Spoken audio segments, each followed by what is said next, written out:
When you pair Bonnie veggies and herbs with Miracle-Gro soil and plant food at the Home Depot, you'll get more than a great edible garden. Right now, you'll also get a great guarantee. If your plants don't produce a harvest by the end of the season, bring them back with your receipt for a full refund. You can't pick better vegetables than that. Grow a garden guaranteed with Bonnie Plants and Miracle-Gro soil and plant food. Only at the Home Depot. More saving, more doing. For full refund details, please visit homedepot.com/return_policy. The following podcast is a W2M Network partnership production. Visit W2Mnet.com for all of our other great podcasts, plus news, reviews, articles, and opinions from the worlds of wrestling, video games, football, and entertainment. You're listening to the Smack Download Pro Wrestling Podcast. Join the conversation by following us on Twitter, liking the Facebook page, or calling 256-432-7469.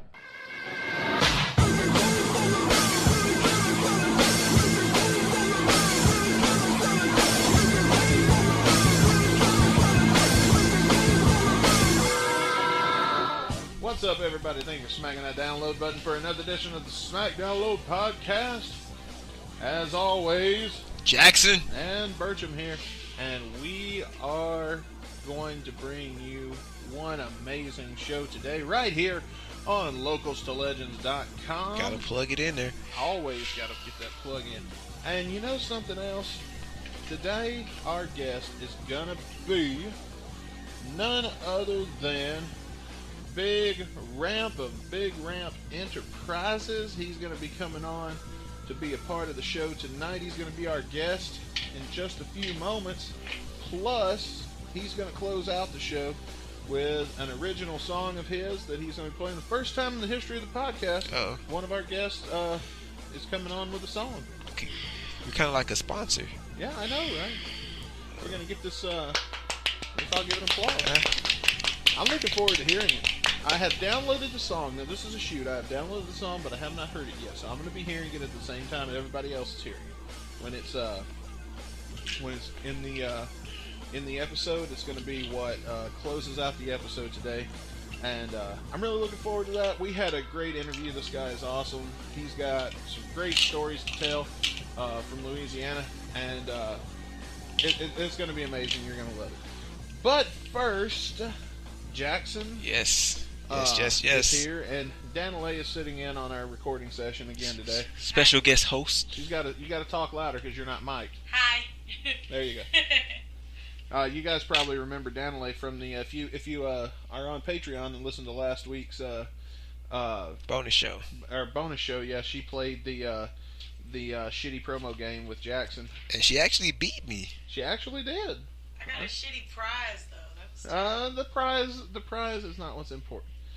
It's about the thrill of the game. It's the thrill of the game, that's right. So anyway, speaking of the thrill of the game, we've got a brand new kind of a game today.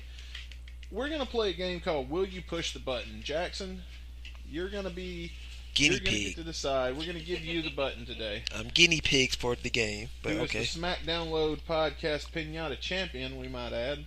Which is happy and disappointed at the same time. So, Jackson, here's how this is going to work. I'm a false champion. You won it fair and square, so I mean you can't really. I mean, no, I'm a champion, but I don't like the belt, so I'm gonna call myself a false champion. We might work on that in the future. But anyway, here's how this game is going to work. You're going to get the button. Mm-hmm. And you're going to decide, will you push the button? Now, if you push the button, something really awesome happens that the fans in the wrestling community have been wanting for a very long time, but something bad also happens. So you're telling me I'm Vince McMahon? Yes, you pretty much get more power than Vince McMahon, because some of this shit just goes all out here. Do I also get his pay stub? Are you telling me that? You'll have to talk to Vince about that. Damn. We could probably look up his phone number. I know that if you call WWE headquarters and ask to talk to Vince, that you got to have a password. Oh shit! Yeah, did you know that? I did not know that. That means you can actually get to Vince if you actually have the password. Yeah, I've guessed a few times in my younger days, but they never would let me talk to Vince. Anyway, so here's like an example. This isn't one of them, but it's an example. It's like, Jackson, will you push the button? If you push the button, Shawn Michaels comes back. Okay. Full time. But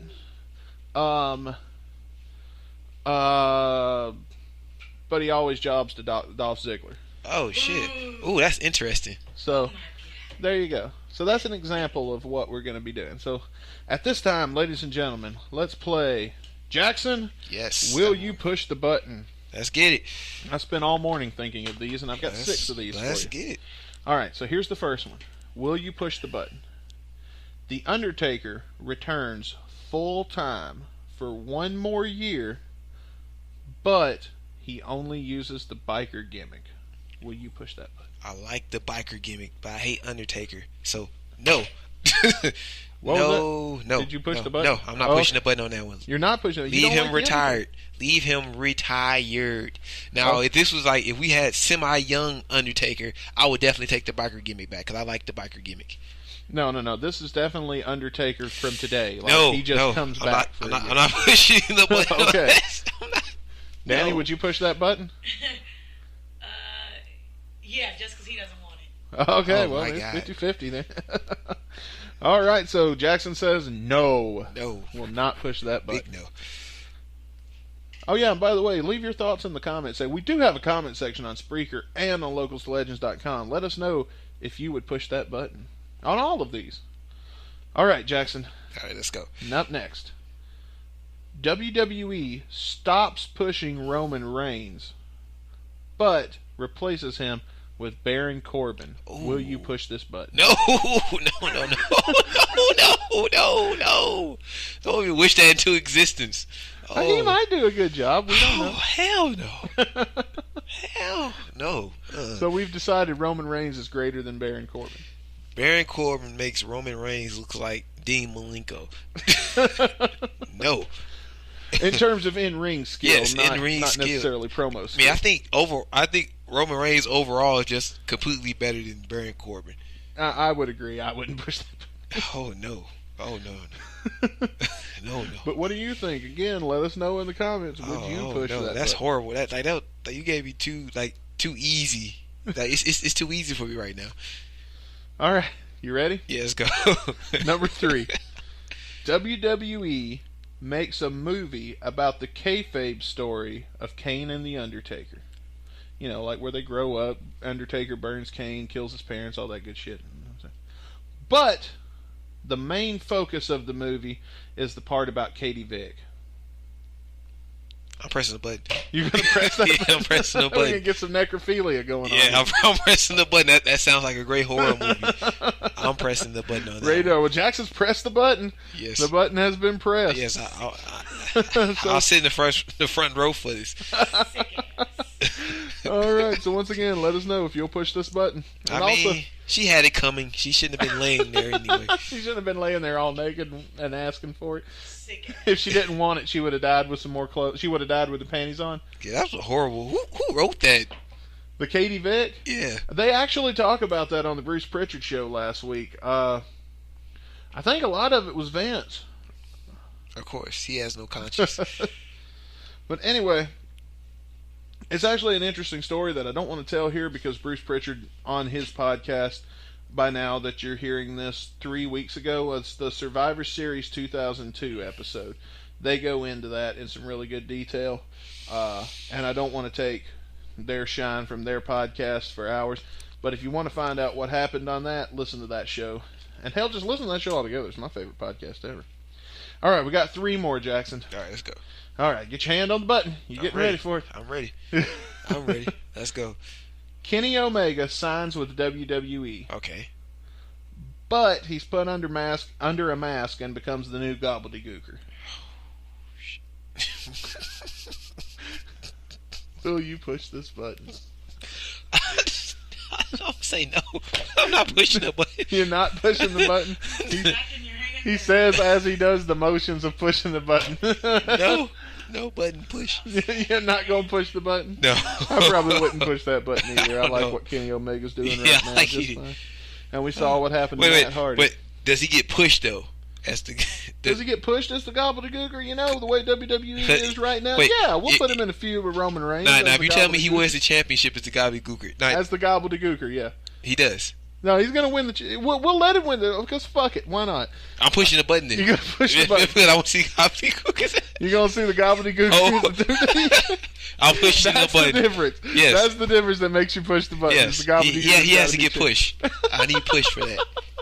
Kenny Omega, new gobbledygooker. You heard it here first, people. Let's see him do all that flippy dippy bullshit in that turkey suit. Oh. Okay. All right, we got two more. Will you push? And by the way, everybody, once again, I know I've said it several times. I'm gonna say it one last time. Let us know if you would push the button in the comment section. Okay, number 5. WCW returns as a full-time separate promotion from WWE, but they only use the roster from the 2001 Invasion angle, and ECW alumni are not included. No, I'm not pushing the button on that. So I can turn it into TNA. Exactly. You know what? When I was writing this, Yeah. after I got this on paper, the next thing I thought was, wow, this sounds a lot like Impact. Yeah, no, they can turn it into TNA. Hell no. We've already got TNA. Wait. But I could buy both TNA and the new WCW and turn it to like an Invasion Vince McMahon thing back in So you could have 2001. two shitty rosters. Oh yes, and buy them and have them fight each other, just so we can be shitty. I don't know. Hold on. Wait. Can I buy this new WCW? And Okay, do you currently have like $5 or $6 million to drop on this? nah. First of all, Then no, you cannot buy it. all right. I'm not pressing the button then. Because we're going to be grounded in reality here. Okay. You don't get $5 million when you push the button to buy this with. Okay. No, I don't push the button then. Just so we can turn it to. We have two TNAs. All right. Here's the last one, and I just added this one. The WWE Hardcore title returns, but they use the SmackDown Load Pinata Championship as the belt. Oh yeah. I'm pressing the button. You gonna push that that would be button? dope. A hardcore championship shouldn't be pretty anyway. It should be kind of fucked up. And then you need a title that you can carry anywhere at any time. Well, there you have it, ladies and gentlemen. Will you push the button? Jackson has given his I think I feedback. pressed what? I pressed the button twice? Or was it twice or 3 times? Let me see. You pushed the button on the one about the kayfabe movie, number 3. The one about the Undertaker and Kane movie. You pushed the button on the Kenny Omega one, and that was it. You pushed the button twice. Okay. So, ladies, No. I pushed the button also for the hardcore. Oh, the hard 3 times. Yes. 3 out of 6. That Yes. wasn't bad. Yes. That was more than I thought it would be. So once again, I know I said it several times. I'm going to say it one more time. Let us know either in the comment section on Locals to Legends, or in the comment section on Facebook. There's plenty of ways to contact us of if you would push that button. And if you've got suggestions for the Will You Push That Button game, we will be playing this again, hopefully in the future. Send those to us. You can email us smackdownloadpodcast@gmail.com. You can text us at 256-432-7469, or you can just call 256-432-7469 and just give us a little chat with one of us. Don't know who it'll be this week, but whoever's got the phone. So anyway, with that, ladies and gentlemen, without further ado, we're gonna have to go straight to our guest this week. Because this is a pretty good interview, and I'm going to tell you, I had a lot of fun with this guy, and this is our final guest of 2017. Crazy. I know, right? Here we are. Years It's go over. by. We almost done. We got 2 more episodes to go in this whole season. But anyway, without further ado, here he is, Big Ramp of Big Ramp Enterprises. Ladies and gentlemen, this is the main event of the evening.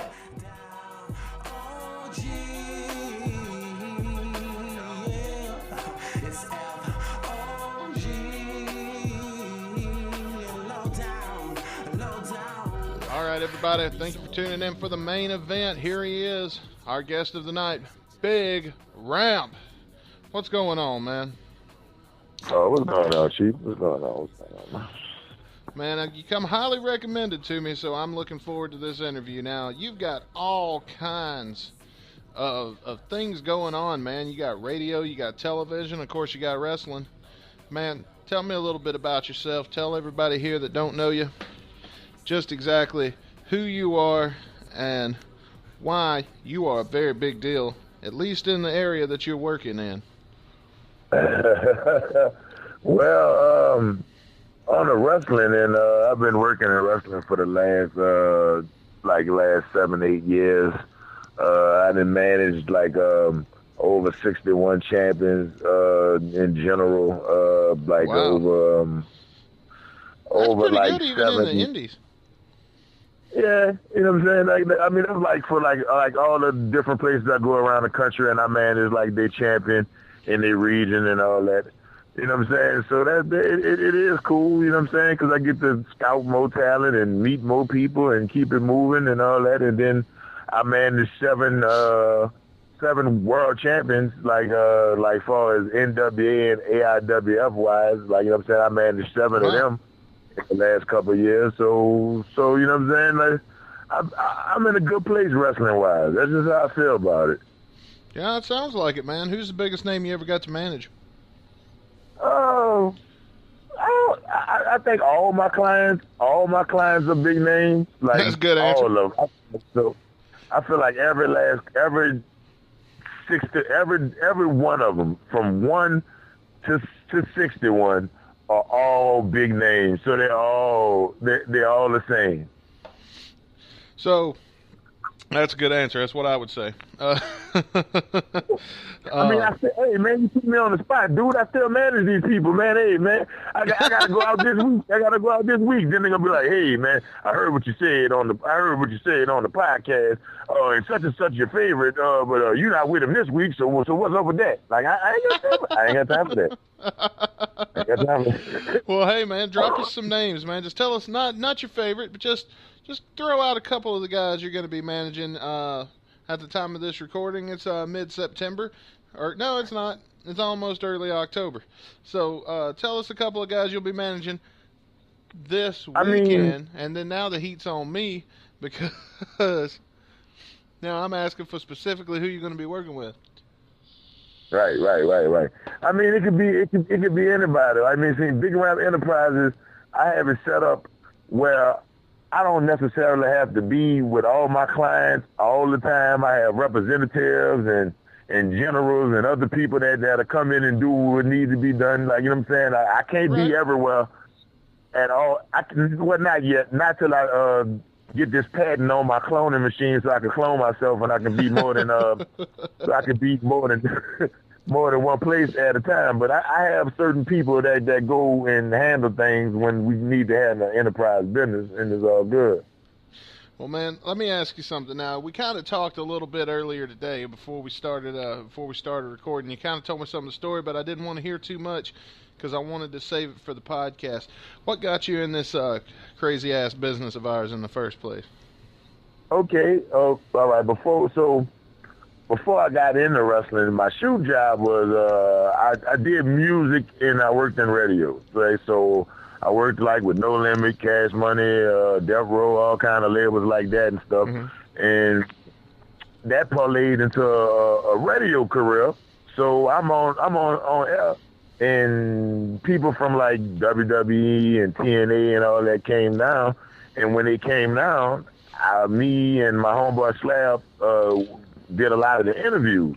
Mm-hmm. So over the years, I developed a couple relationships with some people, and then one day, just joking on the radio, I was like, "Hey, man, I'm gonna come down and hit him with the thumb." Like, you know what I'm saying? Like, that was my move. That was my move before I got in wrestling. The Samoan Spike, the thumb, hit him with the thumb. So I'm with all that joking and all that. So then when I get there, there's local wrestling. I didn't know about like independent wrestling. I knew about it, but I didn't know about it like as far as them bringing it back. Mm-hmm. like down in this area. So when I got there, they had like local companies, like they was giving out flyers for the events and stuff.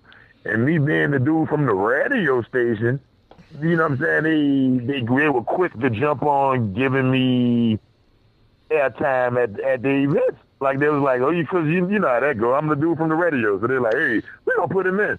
They thought I was gonna just come once or twice and then be like, oh, okay, that's cool. Like, you know how most people do when you get them to come to wrestling. Mm-hmm. They come like once or twice and then that's it. But no, not me. They gave me the end that I wanted.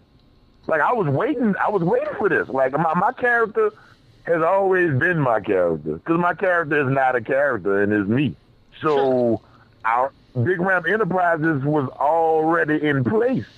I just needed the little opening. And then once I got the opening, that was it. Well, it sounds to me... Sounds to me like we need to go back a little further then, man, because like you was already an established name in your area outside of wrestling. Let's talk about getting that way. Let's talk about getting into radio then. And let's talk about, did you say that you were a musical artist? That you record your own music? They could check out, you know what I'm saying, like a lot of my old music. I did a lot of music like with No Limit, you know what I'm saying, like I did a lot of music with like Take 4 Records, Fire on the Bayou, just a lot of historic, you know what I'm saying, New Orleans music stuff. Like, sure. So that parlayed me into hosting a TV show called Fat and All That. And that show's been on over 20 years. It's the highest rated show in the area. So, you know what I'm saying? Like, that parlayed into me doing radio. So I do radio, and I try to stay busy. So the radio was kind of a spinoff of your television gig, is that right? And which was a spinoff from the music. Like, you know what I'm saying? Like, everything's a spinoff from everything. I just keep moving, whatever it is. Like I did a couple movies. I'm gonna be on CSI. By the time this come out, I'm gonna be on CSI New Orleans a couple times. Huh. Look for me and check it out. Like, I got all kind of weird stuff going on, dude. Like, I got weird stuff going on, man. Well, we'll definitely be looking for you on that show, man. That's a good gig. Now, so now let's get back into wrestling then, because I just kind of wanted to hear a little bit about how we got to there, because it sounded like, you know, you was on top of the world. I kind of wanted to find out how you got there before we got into that then. But so now you go to wrestling. Was you a fan? You was a fan of the business, though. Am I right? I mean, I grew up. Like, my sister was like military, so she was stationed like all over and stuff. So as a kid, I got to like go to world class. I got to go to, you know what I'm saying? I got to go to Memphis. I got to grow. Like, a lot of these people that I'm working with right now remember me as a snotty nosed kid in the arena. So it's like I was meant to do this. Oh, like, yeah. I mean, like, I might have took like some detours and did some other things and all that. But this, I was meant to do this. There was no way for me to hit the ground running like the way I did, and I chose not to use none of my connections from none of the WWE or TNA. I mean, nothing like Impact or Ring of Honor. Like, all those people are my friends, and I didn't use none of those. I wanted to start from the ground up, independent, from the smallest shows you could get. So when I get to where I need to get at, I don't want them to say it was because of my music career. I don't want them to say it was because of nothing else like that. I want them to remember that I took every single bump that I was supposed to take. I did every program I was supposed to do, and I learned everything I was supposed to learn the hard way. Oh yeah, that's definitely like the hard way. A lot of people getting practice matches and learning how to do stuff and getting coddled. I got my ass whooped for a whole 3 years straight. I managed Rodney Mack for 2 years straight. I got my ass whooped by everybody that he went against, and when it went bad, the Red Dog, Rodney Mack, world champion himself, whooped my ass with a couple steel chairs. So with that being said, right there, you got dues need to be paid. And I'd be damned if they said I ain't paid mine, because I mean, I got the hospital bills to show it. So you said you was working with Rodney. Is Rodney, what's he like to work with? Rodney Mack is one of the greatest people. He's a well of knowledge. Like, you know, that's Junkyard Dog nephew. Like, you know what I'm saying? Junkyard Dog trained him. That's Junkyard Dog nephew.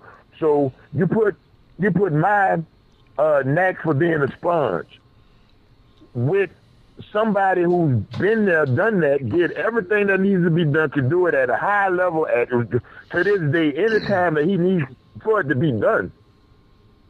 And you put us together for, in the car, all around the country, going everywhere, defending all these belts. I mean, he got like a wheelbarrow full of belts right now.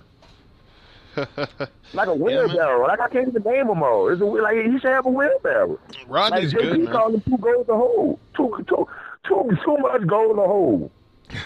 He's really good, man. I really I mean, he didn't really do too much in the WWE, but he went there and he was there, and I liked him, and I worked with him myself in NWA Battlezone. He was real down to earth. Okay. He was a really fun guy to talk to. You could laugh with him, you could cut up with him, and you could I mean, but at the same time, you know, when it came time to get the boots on and work, man, he was a hard worker, man. I really have a lot of respect for Rodney Mack. Was you around at the time that Jazz when he I guess are they married or what? I don't even know. Yeah. Okay. Jazz right now is the NWA Women's Heavyweight Champion. She is the women's champion right now. Currently, the best female wrestler in the world right now. Rodney Mack is he's the former AIWF World Heavyweight Champion, and it was a travesty of justice that he lost that title, and we working to get that belt back. Like, you know what I'm saying? Like, right now, we got some stuff going on. And then on top of that, I mean, all the other clients that I've managed, like, I mean, like, you know what I'm saying? I managed the Powers of Pain, Barbarian, like, you know what I'm saying? It's like, there's a lot of people, Mr. Hughes. There's a lot of people that's under the umbrella of the Big Ramp Enterprises, which not taking nothing away from nothing that none of them are doing individually, because they all have their own things that they have going on. I was just blessed to be a part of a lot of stuff that they're doing, so it kind of put me in a good spot.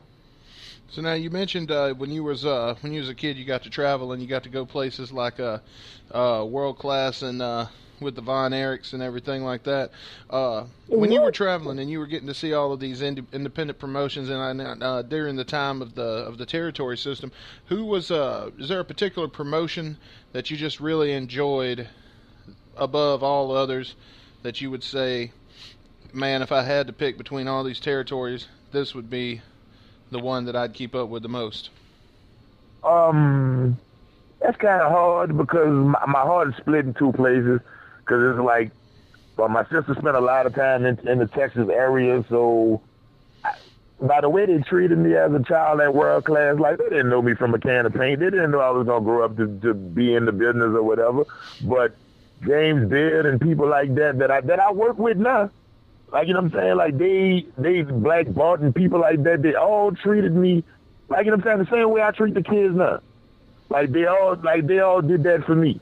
So, you know what I'm saying? So, but then, down here, they had Mid-South. Like, you know what I'm saying? The Mid-South. Mm-hmm. Like, you know what I'm saying? And Junkyard Dog was friends with my uncle. So I've always been around wrestling even as a kid. Like, the name Junkyard Dog, even before I knew Rodney, well, I associated with me getting $20.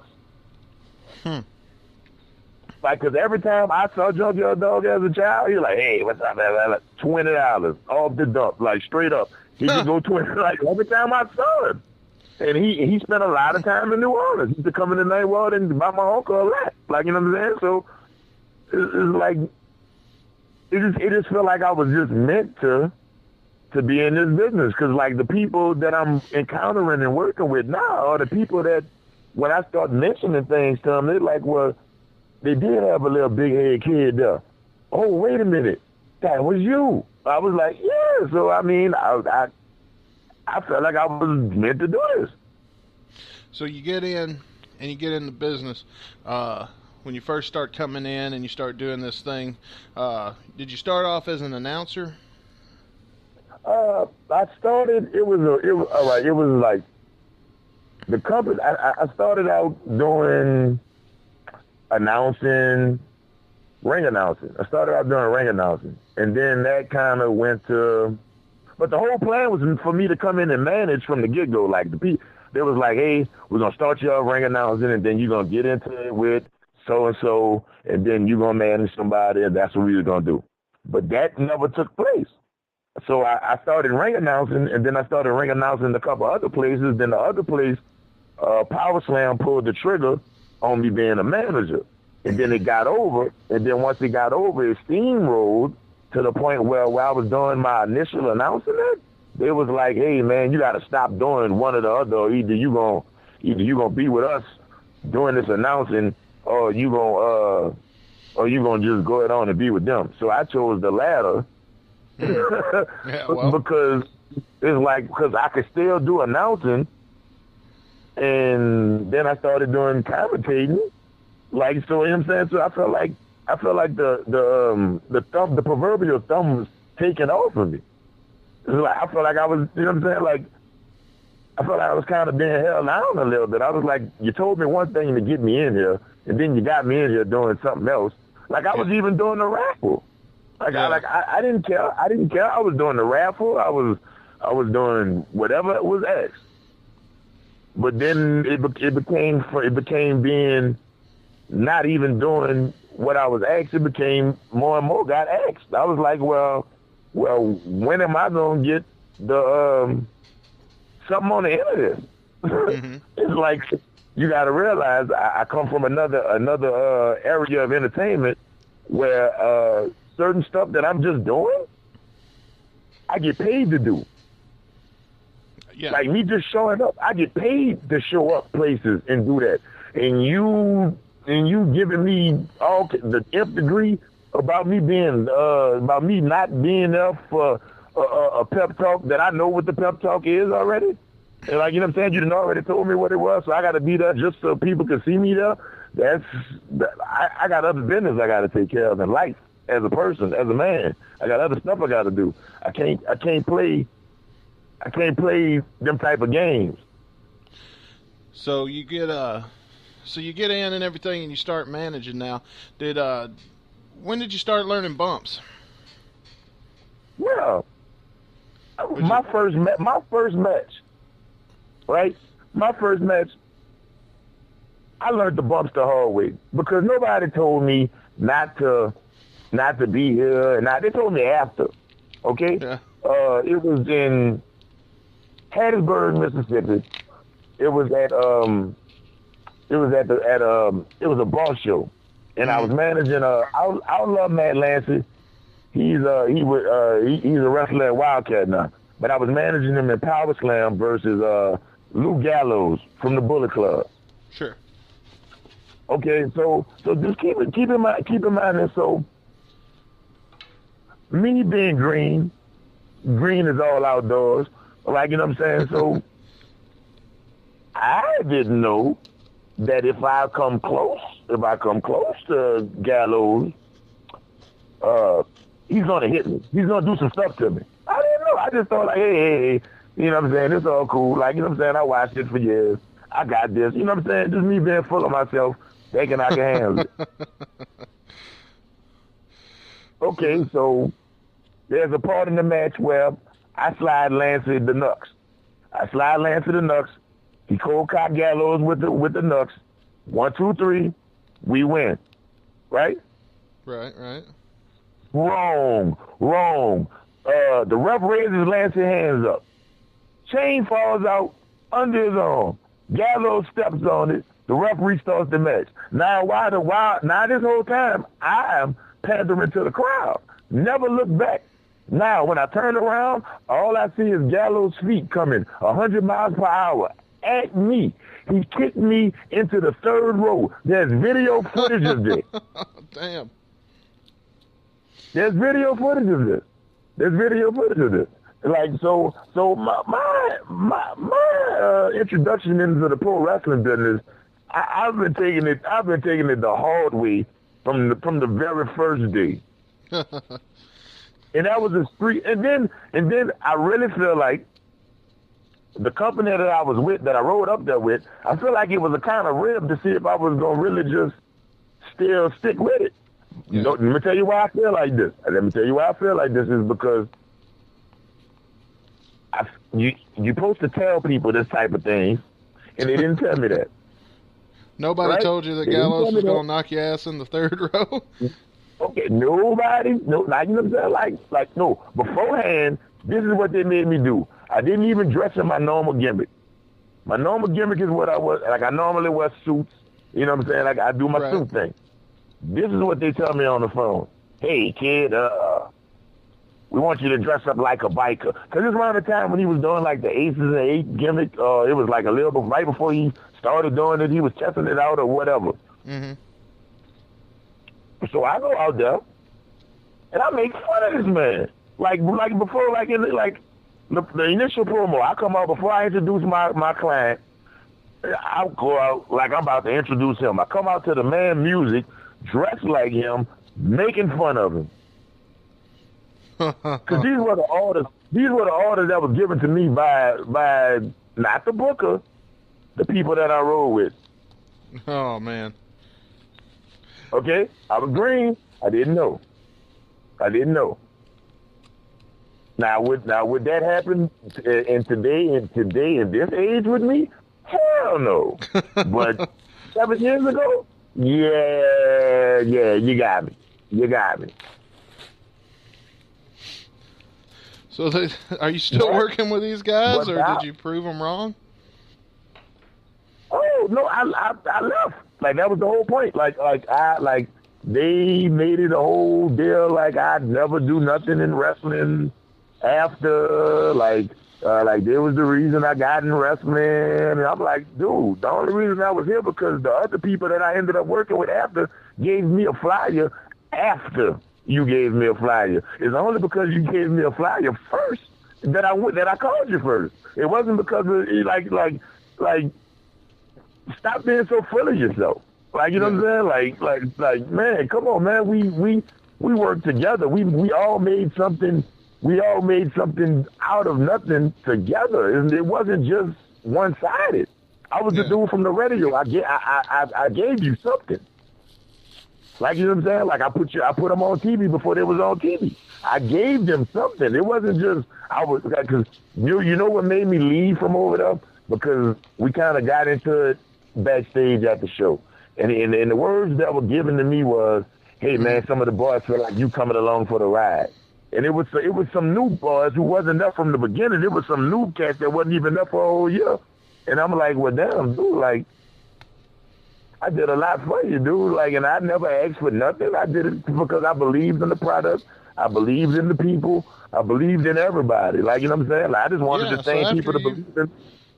So after you were there and you were putting them over on the radio, and then they started getting a little over, they decided they didn't need you anymore. Right. So then it went to a whole big thing of them telling people not to book me and all kinds of stuff, and they thought that was going to actually work. And the thing what happened was, I was blessed at that same time when that was going on to connect with Rodney Mack. And when at the same time while they was trying to you would think blackball me, but if I'm with Rodney Mack, how can you blackball me if I'm with Rodney Mack? Yeah, well, it sounds like fate led you into some better, greener territory anyway. And I thank them for that. You know what I'm saying? I thank them for that. I really do. But you know what I'm saying? Like, I'm older than the people that they were training. So it's like, I'm a grown ass man. You can't kind of you can't really talk to me like you talking to these 19 and 20-year-olds because I'm a grown ass man. Yeah. So you got to as a teacher, you got to know when to coddle a student. You got to know when to have a student with tough love. You got to know that you got to know that there's different strokes for different people. You can't just teach one way. Yeah. Oh, and I did that too. I do substitute teaching with kids at schools and stuff like that. So I know how to deal with children. So you know what I'm saying. So it's like I'm some of the tactics that were being used, I could recognize them from off the get go. Yeah. So right. So it's like, you know what I'm saying. So once it get like that, then I'm like, I gotta make a move. So I was willing, you know what I'm saying, to work with the other companies and help build those other companies up. So honestly, what I did was went cross town and started working for the rival cross town. And since I've been there, attendance is up. Things are looking good. More and more people are coming there. So what did you really do? You really gave your competition a gun to shoot you. Yeah, I can see that. Yeah. But they thought that, you know what I'm saying, they thought that once they said what they said, I was gonna just get out of wrestling and go back to music. I'm currently still making music right now. I feel like I can do it all at the same time. So you think a lot of that stemmed from maybe jealousy of like you got your radio thing going on, and then Monday morning you're going to report to the radio station. You're going to do or the television station one. You're going to do your work there, and where are they going to go? They're going to go to the furniture factory, and they're going to screw. I mean, let's just be honest, legs on tables. You think a lot of that? Yeah, but I do that too. But listen, I do that too. I go to the furniture factory and screw legs on tables, and then go to the radio station after, and then come to the wrestling school after that, and then go to the studio after that. So it's like some of that stuff people saying, I feel like that's hogwash, and it could be done, but don't treat me no type of way because I'm doing all that. Like just because you know what I'm saying, you feel like I shouldn't be doing all that or devoting my time to one thing. I don't feel like that. I feel like I could pull it off. I could pull it all off. It sounds like I even work with JP. I work with JP with Full Corner Photography. Even when I'm not booked at certain places, I still go to these places. And you know what I do? Even though I manage 7 world champions and 61 champions around the whole country, I set up the photo stuff with him, the green screen, and I make sure all these other wrestlers have their promo pics. Like, you know what I'm saying?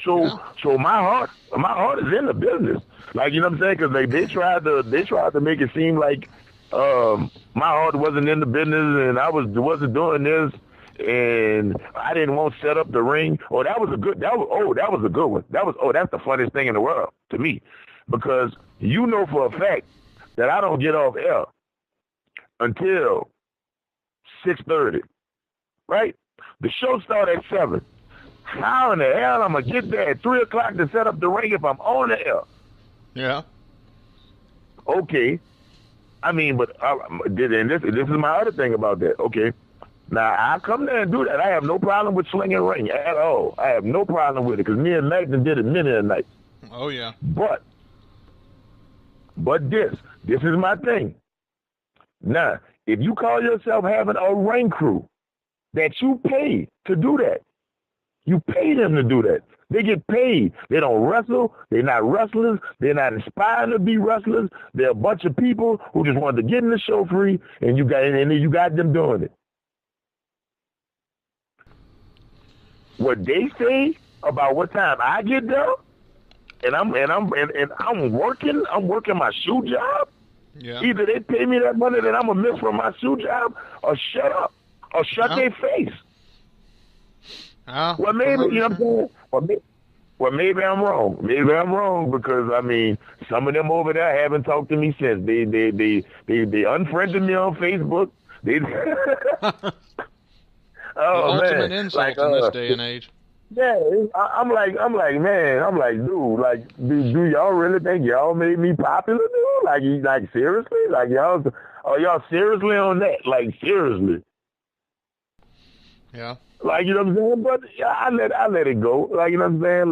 Like I still got great friends over there. You know what I'm saying? I wish them all the best. I wish everybody the best over there. I wish them all the best. Like, you know what I'm saying? Because I feel like I was there at a time when they were building, and I helped put it in the right direction And there's video footage of all of this, and there's stuff that you can't take that away. I don't care if you try to write me out of your storylines or write me out or whatever. History will always tell the truth, especially in this technology age that we living in. It'll always tell the truth. Like, you know what I'm saying? That's just like, it's just like, there was like, he never did this, he never did that in wrestling, he never did this. But if you Google Big Ramp Wrestler or Big Ramp Enterprises or something like that, where's all this stuff coming from? Where's all this stuff coming from? If I wasn't working, I work every weekend. Like, some people work once every 2 months and they call themselves wrestlers. I'm like, I work every weekend wrestling. I work during the week wrestling. Like, you know what I'm saying? Like, they don't like I don't understand what some people's mind state is in this business now, because they say one thing out of their mouths, but their actions kind of take something totally different. Yeah, completely different. Exactly what you mean. Like if they okay, the whole thing. People was like, hey, man, when I got in the business, I had to go work here. I had to go work there. Like, nobody wanted to give me a chance. Woo-de-whoop and woo-de-whoop. And this same person that told me that forced me to go do the same thing, only because I didn't want to agree with them on one thing. Yeah. So it's like, but I thank them for that, because now I know how to handle a whole lot of things wrestling-wise that I probably wouldn't have even got into. Like, you know what I'm saying? I've helped book shows now. I've helped get talent to certain places. Like, I've helped put on, like, the whole television aspect of shows. I've even worked TV, like wrestling TV, like for different promotions all around the country now. Like, you know what I'm saying?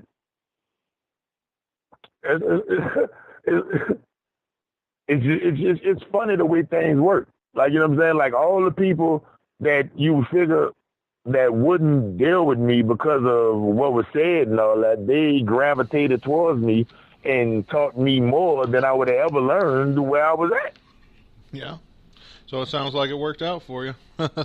Yeah, I feel like everybody should just agree to disagree, and we could all be friends about it. But you know what I'm saying? I'm like, hey man, like, I would want to go back and show them what I learned. You think they'll let that happen? No. You know why? Because I'm over everywhere I go. So they'll never let that happen, because that means I was right all along. So I could never. I'm saying, like, regardless of, I don't care how many world champions I manage. Like, I could get it up to 61 world champions around the world. I manage in everything. They would never want to admit that I was right in that situation and I did the right thing. All right, so you're going around, you've proven everybody wrong about you. So let's fast forward then, and let's bring it into today and what you're doing at the moment. What shows are you working right now in the area? Oh my goodness. Well, I'm working Voodoo Wrestling out of New Orleans. I got there. It was a hostile takeover. I took over 100% of the company. My champion, Mike Chaos, has been undefeated for a whole year. My tag team champions, Rocket and Dice Man, have been holding the titles for 333 days. Like, you know what I'm saying? So it's like, so that's real good. And then I move over to GCW. My heavyweight champion, Stan the Man Sweet Stan, has been champion for over a year. My tag team champions have been doing their thing. The Rocket has just won. He just won the GCW the lower title over there. Like, you know what I'm saying? Then we moved to Oakdale. My champion, Mustang Mike, he's also the NWA national champion right now too. So he's a dual champion, and he's, you know what I'm saying? He got his thing going on over there. My tag team champions, Streets, the Dark Alliance. Like, I mean, I got a lot of champions everywhere. Like, basically, if I'm there, I pretty much manage the champion. Right on. So it's not the golden stable, if you will. I guess, but I'm not the manager of champions because they got too many of them. I'm not the manager of champions. I don't even consider myself a manager anymore because what I'm doing, I'm in uncharted waters. I'm doing things that haven't been done before. So now I feel like I'm the agent of agents. Right on. I'm the agent of agents. I'm not a manager. Even when I go to these cities, when I'm talking to the doctor and the commissioner and the people like that, they be like, "Hey, you're a wrestling manager. You're a wrestler. You're where?" I was like, "No, I'm not. I don't do none of that." They be like, "What you talking about?" I was like, "You can still give me my license and all that. Here's my money and all that. Woo. But write down in your book that I'm an agent of agents. That's what I am because I'm doing something different. Like, you know what I'm saying? Like if you look at like all the legendary managers that are still alive right now, and then some of the ones that passed have all put me over as being the next one. Nice. So why would other people who was naysaying and detracting, why would people believe them when, like, you know what I'm saying, the people who doing what I'm doing, like, you know what I'm saying, like, as far as manager-wise, the managers put me over as being the next one. All this stuff that I'm saying can be searched and looked for on the good old internet. So, you know what I'm saying? Like, that's why I feel like a lot of stuff people say, like, they can't back it up with proof. But the proof is in the air, in the gigawatts and the waves and all that and good stuff. Well, hey, while we're talking about that, since you bring up the internet, before I forget again, why don't you tell everybody where they can go to find some of your work and see some of your material? Do you got a YouTube page? Do you got anything like that we can direct people to? Okay.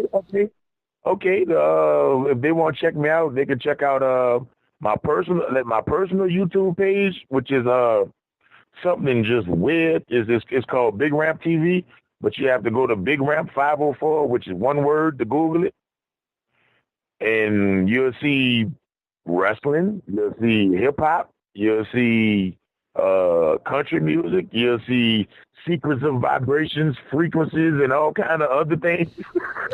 Like you'll see hip-hop, you'll see, you might see this interview here. Like if I could get it, I'll put it up there with pictures and all kind of other stuff like that. Like, then they have the All Promotional Pro Wrestling Network, where I'm a lead color commentator for the All Promotional Pro Wrestling Network. You can subscribe to Liberation Films. There's Body Slam Media Productions. There's a lot of stuff with me on it there. Fat and all that, the television show. If you want to see me do my hip hop thing, like, you know what I'm saying, with all the hottest artists from over the last 20 years, you could Google Fat TV. What else? What I'm leaving out? Or you can just Google Big Ramp 504, and that's pretty much me. Like, you know what I'm saying? You can hear music, wrestling stuff, just all kind of things. Like, you know what I'm saying? Like, I just try to keep busy. Well, I'll tell you what. Why don't we do something a little different tonight?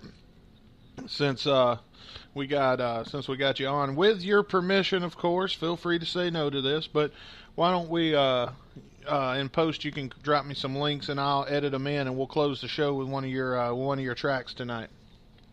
All right, well, that's cool. We can do that. You need what kind you need? You need the radio version, or you needed Well, let me tell you something, man. You know what I'm saying? Because I got different types of music, so. The best part about this interview is you can say whatever the fuck you want to say on this show. Okay. Well, I got some shit for you then. If that's the case, I got some shit for you then. We're going to send you some links to some shit. There you go, right there. Well, we'll definitely stay tuned, ladies and gentlemen, because immediately following the interview, then we'll close the show out by playing.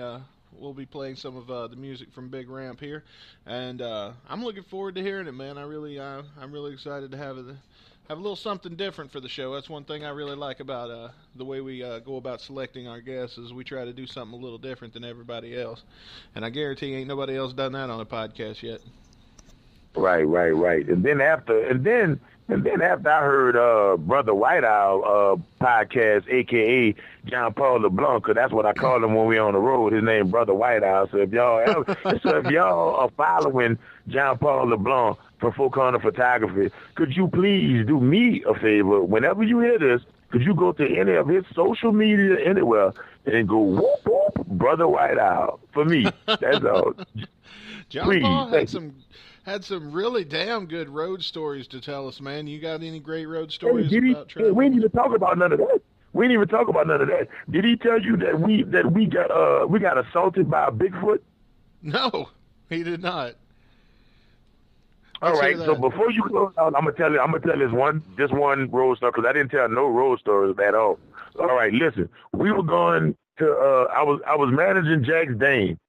Right, he was the NWA World Heavyweight Champion at the time. I was managing Jax, and I had to make it to the wrestling show. I think it was like Pro Wrestling 225 or whatever. But the day before, he had to go to Mississippi for a show, and we was trying to hurry up and get back. So on the way there, we was cracking jokes about the Sasquatch, Skunk Ape, the Yeti, just stuff like that, right? Right. But we had the window down while we was cracking a joke. So I was like, all right, JP, you got to stop clowning like that because he might hear you joking. So there was a storm on the way back from the show. Right? It was storming. Now, when we got to the exact same place where we cracked them jokes at, something came from across the field over a ditch and hit JP car and dented his car. Oh. Did you get a look at it? Somebody threw something at our car. It was because it didn't go. It wasn't going the exact same way as the wind of the storm. So I couldn't chalk that up to as the storm. And he was like, "Hey, you think we ought to stop?" I was like, "Dude, that's how they gonna get us."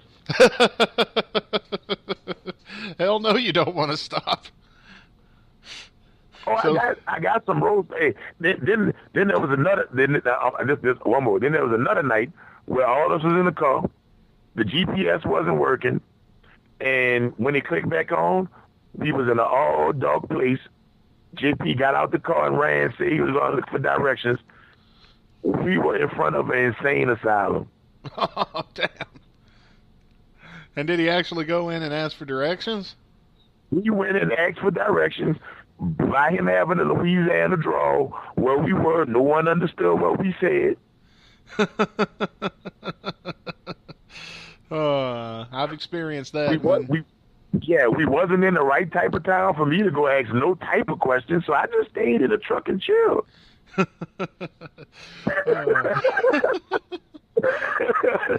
So you got anything else? You got any more stories you want to tell us about riding the roads with John Paul? Not ones that I could really put on here, but I would like to give another shout out to Kobe Rutland and just tell him he's an awesome and an illmatic little guy. And that's all I'm gonna say about that with him. What about other road stories have you got? You got some other good ones from other times and other good times to tell us about? Okay. So I've been known to kind of like just car hop, basically. So like if I might ride with you to a show, but then I might not leave. I might not leave with you like at that show. So right. There's times when people have been looking for me and they did everything except call me to see where I was at. Like I mean, like there was a show I insulted the mayor, I insulted the police force, I insulted everybody that's from the town. And they had these people looking for me after. I was like, hey man, like JP came and picked me up. Well, he wasn't at the show, but he came and picked me up, and then I left with him because we had another show to go to the next day. I didn't have to leave with y'all. Like, you know what I'm saying? Like, they got everybody in Texas looking for me. Like, that's ridiculous. I felt like they had an Amber Alert out for me. Have you got one that stands out Have you got one that stands out as your all-time favorite experience you had when you were traveling the roads? Because this is my jam. I love road stories. Okay, my all-time favorite all-time favorite one is, it was a couple of years ago. It was when WrestleMania was in Dallas. WrestleMania was in Dallas. And now Dallas is a good city for me because I sold a lot of records in Dallas, like music-wise. So a lot of my wrestling friends don't know that that my shoe career is music. So they don't know I have fans like outside of wrestling.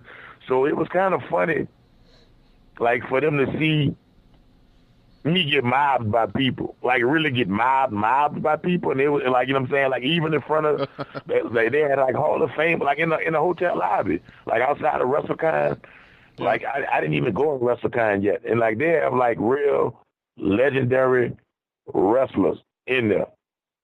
And I was signing autographs outside of WrestleCon because the people didn't let me get in there. Nice. Yeah, so that's like I kind of felt like that's when I knew I could kind of merge both of them, and I could really effectively still do music and do the wrestling without hurting neither one of them and sacrificing, you know what I'm saying, the respect level of either one. I'm not trying to exploit neither one to do either. Yeah. I love them both. I love them equally. They like. I love them like my kids. I don't have a favorite child of my children. I have two kids, and I have wrestling and I got music, and I love them both. I love them both equally. Who's your favorite musician? Who would you say has inspired your music work so more than anybody else? By me being from New Orleans, I had to say like probably the Neville brothers, my neighbors. Like I grew up under them. I grew up under them. Like, I'm friends with all their kids and all that. So I grew up around music, too. So it was, like, I say the Neville brothers. Okay. So did you, have you ever gone and worked with some bigger names and things like that? Like, did you open for anybody or anything like that? I didn't open for everybody. Like, from Biggie and Tupac to Master P to, you know what I'm saying, to Lil Wayne, Juvenile, 50 Cent. Like, you know what? Just tell them go check out my YouTube. Check out my YouTube channel, and they can see all my exploits like that, hip hop wise. Yeah, you mentioned the Neville brothers. Are they still together? Yeah, I mean they brothers. They gonna always be together. Well, I know, mean, but they like, are they still yeah, like they still touring? Yeah, they still touring worldwide. Like Aaron Neville, all of them, they still touring worldwide. Oh, that's nice. I mean, they still got other groups. They got other groups they got too, but they touring. Like, you know what I'm saying? Like, well, before I like even their kids, touring. So, what is their kids doing? Jason Neville, like he's doing a lot of stuff. Like I got a lot of music with him. Like we he got a lot of stuff he's doing on his own. Like that's Aaron's son. Like, you know what I'm saying? He got a lot. He got a band. You know what I'm saying? He got some stuff he doing. Like, I just wanted to give him that plug. Yeah. Well, so is there any time? What about when you meet fans, man? We talked about this in a previous interview on. I think it was. I don't think it was on the main show. I think it was on the bonus show. I got together with somebody and we were talking about crazy ass fans. And I told a couple of my stories there on that show, but what about the fans, man? What's the craziest experience you've had with the fans, either in wrestling or music? Like, has there been a situation or an incident occur involving some people that know who you are? And well, the craziest fan incident I've ever had was like we was doing like 50 cities for I think it was like the Street Baller tour. It was like Master P, the 504 Boys, 50 Cent, and a couple other artists. And I would say for like 7 of those cities, I saw the same girl all 7 of these cities. Like, you know what I'm saying? And then for the last 2 cities, she was even in our hotel. Oh, uh-oh. Yeah, so I was like, well, like either you got a lot of this miscellaneous money to be thrown around, or you really like what I'm doing, because you're not really you're not really following nobody else but me. Like, I'm the only one seeing you. Like, people thought I was going crazy. They thought it was the Mandela effect or something. Which is real, by the way. Oh, hey. Hey, that's a whole nother 3 hours with us. That's a whole nother 3 hours. Like, I'm not even about to go. I'm not about to fall down the rabbit hole with that. Not right now. I'm not. If you don't know what we're talking about, Google the Mandela effect. You'll be reading all night. Listen, because I feel like my music career is suffering from the Mandela effect right now. I feel like because I've did a lot in music to be on all these TV shows from TRL and Soul Train and all that, but I'm a wrestler. You were on Soul Train? I'm a wrestler. Yeah. I mean, like, it's just like, it's just stuff like that. It's just weird stuff like that. It's like you know what I'm saying? Like, it's mind-boggling. It's mind-boggling. Like, you know what I'm saying? It's like, yeah, because it's kind of like I'm two different people. So I really feel like I shifted from another dimension. I feel like, I really feel like, just think about what I'm saying there, because there's a whole nother Big Ramp timeline. Like, you know what I'm saying? Like, as far as musical-wise, that's going simultaneously with the wrestling timeline. And my wrestling fans know nothing of my music, and my music fans think I'm joking with the wrestling. And for those of you that are out there with the conspiracy theory podcasts and YouTube videos and things like that, when you start downloading the snippets from this interview, the only thing I ask is that you please send us both some links to send some people our way. We don't care for you taking it. If you build it, he will come. And I know, and you know, there's gonna have some people saying that I said that wrong just now. But if you look it up, if I'm not starting that. I'm gonna give you links to the music. I don't know if that one's changed yet or not. Oh no, they changed it. They changed because there are people arguing me down and said, if you build it, they argued me down behind that. Well, guys, before we go, we're going to start wrapping things up here in just a minute, man. Is there anything you want to tell me about? Is there any more stories you got that you want to drop here toward the end before we start taking it home for the night? Oh, no, I won't come back. I won't wait a little while, and I won't come back. You know what I'm saying? It's like I want to see all the responses we get from different stuff like this. And I want to come back and I want to address some of the questions that some people have about some different things, and we can talk about whatever they want to talk about with us. Hey, man, and you know what? It would be a pleasure, man. I've really enjoyed talking to you tonight, man, and I look forward to having you on again in the future sometime. Yeah, I hope you was able to kick your feet up and chill. Like, you know, I hope it was as fun for you as it was fun for me. I had a great time talking about some of the stuff that I really kind of even, like, I forgot about. Like, maybe the Mandela effect is erasing my brain. Or it might not even be the Mandela effect. It might be chest shots from Rodney Mack. I don't know. I don't know.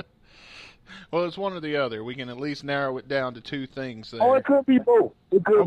Right. That's a possibility also. Well, hey, man, listen. Before I hit stop on this recording, I'm going to give you the last word, then we're going to drop your song, and we're going to play a track, and we're going to let you lead us out. So before I hit stop on this recording, I'm going to give you the last word. Take us home, Big Ramp.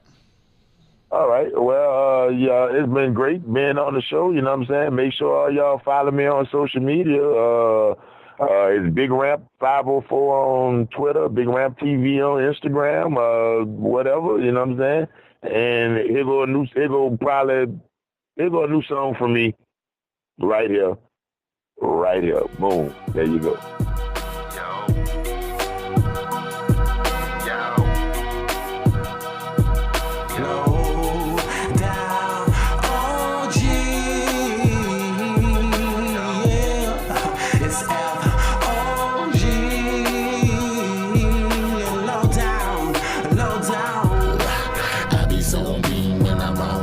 so on. If you ain't a cotton, I suggest that you roll home. If you never knew, I get my friggin' roll on. But they told me that before I put a piece of gold on. Blocking us now, hold on. My team got bombs to make it go long. I'm seeing over your options. Hash friggin' tag, winning, winning, winning, win. Win, all I know, yo, is OG. Jose Feliciano, he can't see. And not me, boss up in the building. Cut and bring that ish back. Flows up in the building. I'm fly on glides when we ride. Two sides, the horses apply and we collide. Miss me, dog, or with that underrides. For I make a new word for you, call it blunderize. Can't you see that I'm on mine? If you ain't rockin', then you're rockin' with the wrong kind. I suggest that you switch sides. Man, it's best that you switch sides. Me and my team, we stacking Skrilla. Know what I mean? I'm way friggin' Ella. If you don't wanna get the bow tie, I suggest that you switch sides. So zone, when I'm zone, I be so zone. If you ain't riding, I suggest you get the stiff on. If you never seen, I put my friggin' team on. Told them how the flows be a boss, get their dreams on. Turn the screens on, let the cameras flash. Paparazzi in your face when the flows pass. Take cash over your whole staff. Our team is first, your team is last. All I know, yo, is FOG.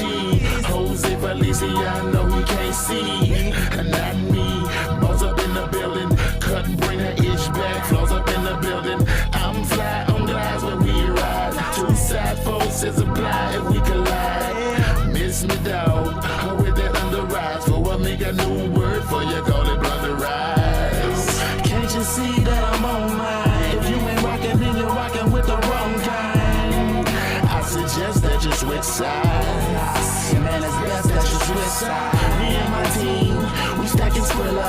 Know what I mean? I'm way friggin' Ella. If you don't wanna get the bow tie, I suggest that you switch sides. So though, when I'm blowed up, I'm so dope. If you ain't a G, then you can't get the FO. If you never flew out, we bout to take a lift, yo. Soul plane, Snoop Dogg, pilots and auto. Flying through your city like a human torch. Haters back, for you getting scorched.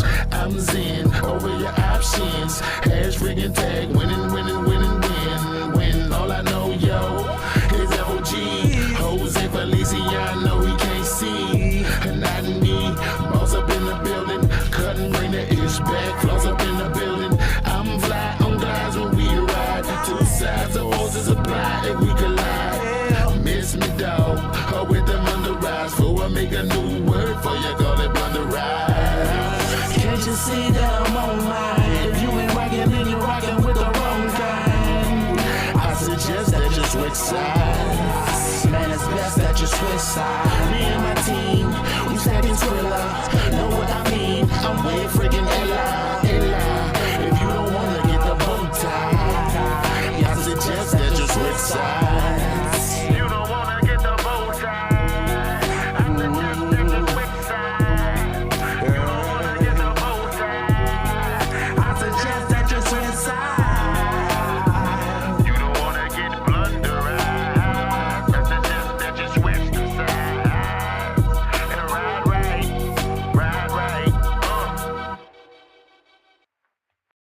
Progressive presents Get Pumped. Inspiration to help you do insurance stuff.